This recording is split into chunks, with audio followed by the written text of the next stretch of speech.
আমি 20 মাইল থেকে আসছি, নবীনগর যাবো, হাইটে হাইটে আসছি, গাড়ি পাই নাই। এখন এখানে এসে থামে গেছি, মানে না রাস্তাও পাশে না রাস্তা পাহারা দিচ্ছে, মানে একটা চরম ভোগান্তির একটা অবস্থা। আসলে জনগণের জন্য এটা চরম একটা ভোগান্তি।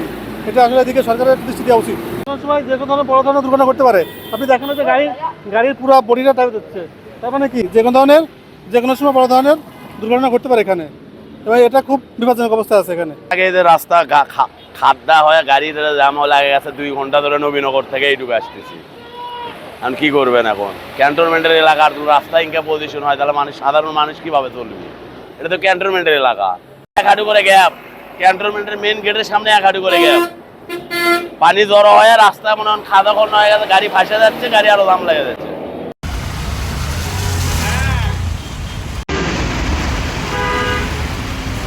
হচ্ছে 22 মাইল থেকে রেডিও কলোনি যাব।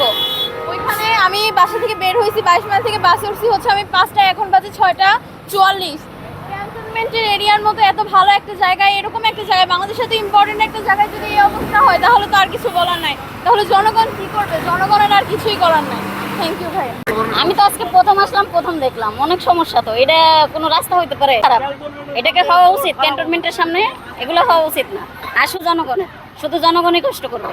পড়ে গেছি গা, বাচ্চা মাথা মাথা ব্যথা পাইছে পড়িয়া, এই পানির মধ্যে মানে পড়ে গেছিলাম বাচ্চা নিয়ে, তারপর মাথায় ব্যথা পাইছে বাচ্চা। ক্যাম্পের সামনে এটা কি সেনাবাহিনীর কর্মকর্তারা দেখে না? এগুলোকে তারা পদক্ষেপ নিতে পারে না? অবশ্যই পদক্ষেপ নিতে পারে। তা আমি এটাই সেনাবাহিনীর, এই সাভার ক্যান্টনমেন্টের সেনাবাহিনীর যে প্রধান কর্মকর্তা আছে তার দৃষ্টি আকর্ষণ করছি, যেন এই জনগণের ভোগান্তিটা, এই যে দেখতেছেন, এটা যে কোনো মুহূর্তে একটা দুর্ঘটনা হতে পারে, ভয়াবহ দুর্ঘটনা হতে পারে। তো ওনারা এই পদক্ষেপটা যেন নেয়, মানে আমি আমার পক্ষ থেকে বলছি, জনগণের হয়ে বলতেছি যে এটা যেন আমাদের দ্রুত ঠিক করে দেয়, মানে এই ভোগান্তিটা যেন আর নেক্সট টাইম যেন না হয়। প্রত্যেকটা দিনই একটু বৃষ্টি হলে পারেই এই জায়গাটা দিয়ে আর যাওয়া যায় না। কালকে প্রায় আধা ঘন্টা 1 ঘন্টা অফিস ছুটি হওয়ার পরে গেছি, 12:30টার সময় বাসায় গেছি। এখন আমরা যাচ্ছিলাম একটু অফিসের ওইদিকে যাচ্ছিলাম, যেতে পারি না, এখান থেকে আবার ব্যাক আসা লাগছে।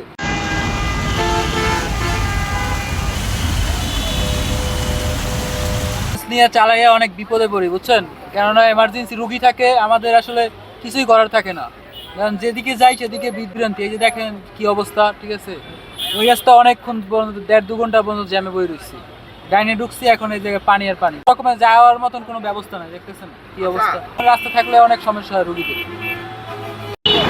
এই রাস্তার যে অবস্থা ভাঙাচোরা, খুবই কষ্ট করে পার হইলাম। অফিস টাইম, অফিস করে আপনার বাসায় যাচ্ছি, যে জ্যাম দেখেন রাস্তার অবস্থা লেগে পানি ওই যে পড়ে যাচ্ছে জায়গা, মানে লেগে অনেক আধা ঘন্টা 1 ঘন্টা নেই জায়গা, এত কষ্ট। আর কোন জায়গায় পানির জন্য কোন জায়গায় গাঁথা হয়ে রয়েছে এটা বোঝা যায় না, হাত করে পড়ে অনেক সময় পড়ে যায় না। একটা ওই পড়ে গেল, ওই আটকে গেল, এখন ওই পাশে ধাক্কা খেয়ে মরে যেতে পারে, চাপায় যেতে পারে। মানুষ তো মরবই, আরও অ্যাক্সিডেন্ট হইব বেশি, মরার থেকে পুঙ্গ হয়ে থাকবে। এটা নিয়ে একটু উদ্যোগ নেওয়া দরকার।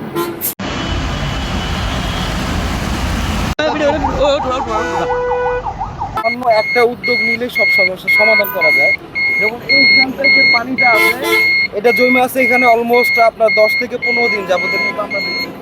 মানে এখানে যদি কোনো পাম্প দিয়ে যদি অন্তত পানিটাও সেটা হয়, সেই ক্ষেত্রে কিন্তু আর এই জমাটা হয় না।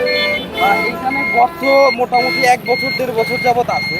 এইখানে যদি কোনো রকম একটা লেভেলিংও করে দিত, তাও কিন্তু আপনার এই সমস্যাটা হয় না। ওই পাশ থেকে শুধুমাত্র এই পর্যন্ত আসতে অলমোস্ট 1 ঘন্টার মতো লেগে গেছে।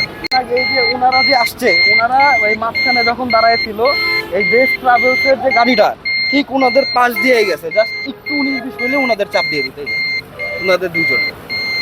তো মানে আপনার হয়তো বা প্রথম দিকে যদি প্রবলেম হয়, সেক্ষেত্রে পানিটা আগে সেচে যদি সরাই দেওয়া যায়, সেই ক্ষেত্রেও কিছুটা হয়। আর পানি সেচের পরে জাস্ট এটা লেভেল করে দিলে হয়ে যাবে। মানে যে গর্ত আছে, মানে গাড়ির সাথে একটুর জন্য বেঁচে গেছি। আর এই যে পরিমাণ গর্ত, আর এই যে এরকম এলাকার ভিতরে এই ফ্রন্টের সামনে, এরা আসলে আশা করি নাই। গাড়ির নিচে পড়ার সম্ভাবনা অনেক কিছু। এখানে পাতা করে দেখেন, অটো চলে, বিভিন্ন যাত্রীগুলো চলতেছে, বিভিন্ন জিনিসগুলো, এই যে গাড়ি স্টকে থেমে আছে। আমরা প্রায় 2 ঘন্টা ধরে জ্যামে আটকে পড়েছিলাম।